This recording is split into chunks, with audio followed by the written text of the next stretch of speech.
মমতা বন্দ্যোপাধ্যায় দিয়ে বাড়তির ঘোষণা করলেন এবং পুরোহিত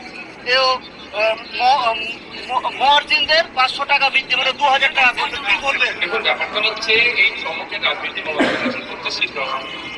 এখন 60 লক্ষ ভোটাররা আতঙ্কে আছে, আন্ডার অ্যাডজুডিকেশন আছে।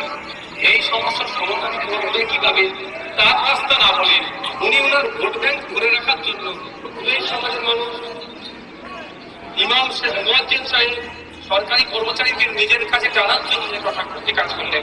আমি বারবার বলে আসছি, মমতা ব্যানার্জি স্বার্থের জন্য, তার গদি ফিরে পাওয়ার জন্য তিনি এসআইআর নিয়ে নাটক করেছেন। আজকে তার জ্বলন্ত উদাহরণ তিনি নিজেই দিলেন। নিন্দা জানাচ্ছি মমতা ব্যানার্জির কাছে। মমতা ব্যানার্জির কাছে আমি আশা করছি, আবেদন করছি, আপনি আওয়াজ তুলুন। যতক্ষণ না পর্যন্ত 60 লক্ষ মানুষের এই বিষয়টা নিষ্পত্তি হচ্ছে, ভোট ঘোষণা করা যাবে না। আর যদি নির্বাচন কমিশন তার ক্ষমতার প্রয়োগ করে ঘোষণা করে ভোটকে বয়কট করে।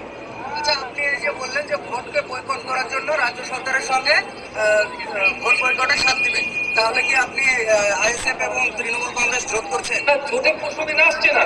তৃণমূল কংগ্রেসকে প্রথমে চোর বললাম, কিন্তু তৃণমূল কংগ্রেস যদি বাংলার মানুষের সাথে ভোটকে বয়কট করে যতক্ষণ অ্যাডজুডিকেশন সমস্যার সমাধান হচ্ছে ততক্ষণ পর্যন্ত এই বাংলার মানুষের সাথে আমি এই দাবির সাথে সহমত হব। দাবির সাথে সহমত হওয়া মানে এই নয় যে আমি তৃণমূলের সাথে জোট করছি।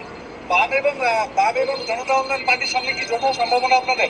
বামেদের সাথে আমাদের কথা চলছে, কিন্তু ওটা করে ফাইনাল হচ্ছে না, ফলে অন্য কোনো পার্টির সাথে এখন সেভাবে আমরা ওটা স্পট নিয়ে পৌঁছাতে পারছি না।